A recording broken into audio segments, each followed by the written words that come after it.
নমস্কার বন্ধুরা, আজ শেয়ার করব মুখরোচক একটি ঢ্যাঁড়সের রেসিপি। যারা ঢ্যাঁড়স খেতে একদম অপছন্দ করেন, আজকের রেসিপিটা তাদের জন্য। এটা এতটাই চটপটা খেতে হয় যে বাচ্চা কিংবা বড় প্রত্যেকেই ভীষণ ভালোবাসবে। রেসিপিটি বানানোর জন্য আমি এখানে নিয়ে নিয়েছি 500 গ্রাম পরিমাণ ঢ্যাঁড়স। এবার ঢ্যাঁড়সগুলোকে বেশ ভালোভাবে জলে ধুয়ে নিয়ে জলটা শুকিয়ে নিতে হবে।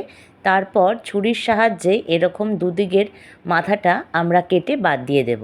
তারপর ঢ্যাঁড়সগুলোকে আমরা 3 টুকরো করব। এর থেকে বেশি ছোট টুকরো করলে ঢ্যাঁড়সগুলো কিন্তু গলে যাবে, তখন খেতে ভালো লাগবে না। আর এর থেকে বড় টুকরো করলেও ঢ্যাঁড়সগুলো সিদ্ধ হতে অনেকটা সময় লেগে যাবে। তাই চেষ্টা করবেন এই রকমভাবে টুকরো করে নেওয়ার। আর কাটার পরে দেখে নেবেন যেন ভিতরে কোনো পোকা না থাকে। এবার ঢ্যাঁড়সগুলোকে কাটার পরে কিন্তু আর ধোয়া যাবে না। এবার এটাকে সাইডে সরিয়ে রেখে নিয়ে নিয়েছি 2টো মিডিয়াম সাইজের আলু। এখন আলুটাকেও আমাদের কেটে নিতে হবে। আমি ঠিক আলুটাকে কিভাবে কেটে নিচ্ছি একটু ভালোভাবে লক্ষ্য করবেন। আশা করছি আজকের রেসিপিটি সকলের ভালো লাগবে। যদি ভালো লেগে থাকে লাইক, শেয়ার এবং কমেন্টস করবেন। আর নতুন বন্ধুরা চ্যানেলটিকে সাবস্ক্রাইব করে আমার প্লিজ পাশে থাকবেন। দেখুন বন্ধুরা, আলুটাকে আমি ঠিক কিভাবে কেটে নিয়েছি। এবার আলুটাকে বেশ ভালোভাবে জলে ধুয়ে শুকিয়ে নিতে হবে। আর এদিকে নিয়েছি একটা বড় সাইজের পেঁয়াজ। পেঁয়াজটাকে আমি একটু পাতলা করে কুচিয়ে নেব। যত পেঁয়াজটা পাতলা করে কুচিয়ে নেওয়া হবে তত কিন্তু রেসিপির টেস্টটা খেতে দুর্দান্ত আসবে। আজকের রেসিপিতে এমন একটি উপকরণ দেব যা এই রেসিপির স্বাদকে দ্বিগুণ মাত্রায় বাড়িয়ে দেবে। এখন কড়াই বসিয়ে দিয়ে দিলাম 2 চামচ পরিমাণে সর্ষের তেল। তেলটা ভালো করে গরম হয়ে গেলে সবার প্রথম ঢ্যাঁড়সগুলোকে আমরা দিয়ে দেব। এখন ঢ্যাঁড়সগুলোকে নাড়াচাড়া করে ভাজতে হবে। ঢ্যাঁড়সের মধ্যে কিন্তু কোনো লবণ দেওয়া যাবে না, তাই একবার বেশ ভালোভাবে উল্টে পাল্টে নিয়ে এখন এর মধ্যে দিচ্ছি 1 চামচ পরিমাণে হলুদ।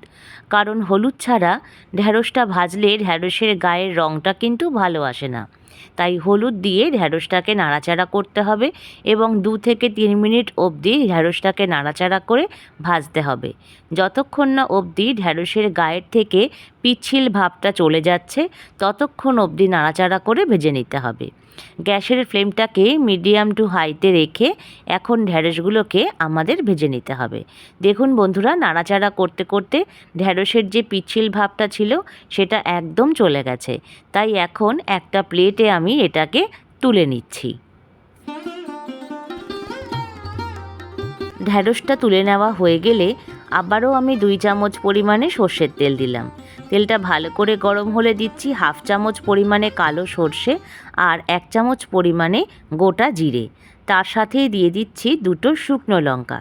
এবার এই প্রত্যেক কটি উপকরণকে বেশ ভালোভাবে নাড়াচাড়া করে আমাদের ভেজে নিতে হবে, কারণ লঙ্কাটা ভাজতে কিন্তু বেশ খানিকটা সময় ব্যয় হয়। ভালোভাবে নাড়াচাড়া করে নিয়ে এবার যে আলুগুলো ছিল সেটাকে আমি এখন দিয়ে দিচ্ছি। এখন আলুটাকে আমরা নাড়াচাড়া করে নেব, কারণ আলুটা ভাজতে কিন্তু বেশ খানিকটা সময় লাগবে। আজকের রেসিপিটা কে কোথা থেকে দেখছেন কমেন্ট বক্সে জানাতে একদম ভুলবেন না। আপনাদের ধন্যবাদ জানাতে পারলে আমার ভীষণ ভালো লাগবে। এখন দিচ্ছি 1/2 চামচ পরিমাণে লবণ আর তার সাথেই দিচ্ছি 1/2 চামচ পরিমাণে হলুদ। লবণ আর হলুদ দেওয়া হয়ে গেলে আলুটাকে নাড়াচাড়া করে উল্টে পাল্টে নিতে হবে।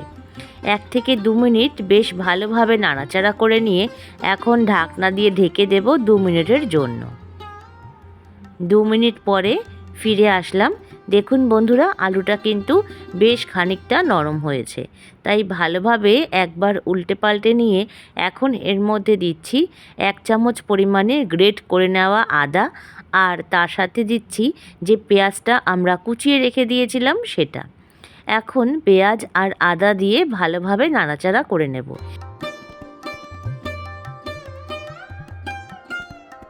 এই রেসিপিটা রুটি, লুচি কিংবা পরোটা বা ভাত সব কিছুর সাথেই ভালো লাগে। এখন ঢাকনা দিয়ে ঢেকে দেব 2 মিনিটের জন্য। 2 মিনিট বাদে ফিরে আসলাম। পেঁয়াজটা যাতে তাড়াতাড়ি নরম হয় সেই জন্যই ঢাকনা দিয়ে ঢেকে দিয়েছিলাম। এখন দেখুন বন্ধুরা, পেঁয়াজটা কিন্তু বেশ খানিকটা নরম হয়েছে। এবার এর মধ্যে আমি দিচ্ছি প্রায় 1.5 চামচ পরিমাণে ধনের গুঁড়ো, আর তার সাথে দিচ্ছি 1 চামচ পরিমাণে লাল লঙ্কার গুঁড়ো। এবার এই উপকরণগুলোকে আলুর সাথে বেশ ভালোভাবে নাড়াচাড়া করে ভাজতে হবে, যাতে মশলাটা সম্পূর্ণ নাড়াচাড়া করে মিলেমিশে যায়, সেই দিকে অবশ্যই খেয়াল করবেন। ভালোভাবে নাড়াচাড়া করে ঢাকনা দিয়ে ঢেকে দেব ঠিক 1 মিনিটের জন্য। 1 থেকে 1.5 মিনিট বাদে ফিরে আসলাম। এখন দেখুন বেশ সুন্দরভাবে নাড়াচাড়া করে নিচ্ছি, আর মশলাগুলো কিন্তু আলুর সাথে বেশ ভালোভাবে লেগে গেছে। এখন যে ভেন্ডিগুলোকে আমরা ভেজে রেখে দিয়েছিলাম সেটাকে আমি এর মধ্যে দিয়ে দিচ্ছি। ঢ্যাঁড়সগুলো দিয়ে নিয়েও বেশ ভালোভাবে এর সাথে নাড়াচাড়া করে নিতে হবে এবং 1 থেকে 2 মিনিট গ্যাসের ফ্লেম মিডিয়ামে রেখে ভালোভাবে ভাজতে হবে। গ্যাসের ফ্লেম কিন্তু একদমই বাড়ানো যাবে না, বাড়ালে কিন্তু এটা একদমই তলাটা লেগে যাবে। এখন আমি দিচ্ছি প্রায় 1/2 চামচ পরিমাণে আমচুর পাউডার, যা এই রেসিপির সিক্রেট উপকরণ, আর এটা দিলে কিন্তু একটা অসাধারণ স্বাদ আসে। যদি বাড়িতে আমচুর পাউডার না থাকে তবে আপনারা চাট মশলা এবং তার সাথে সামান্য বিট লবণ ব্যবহার করবেন।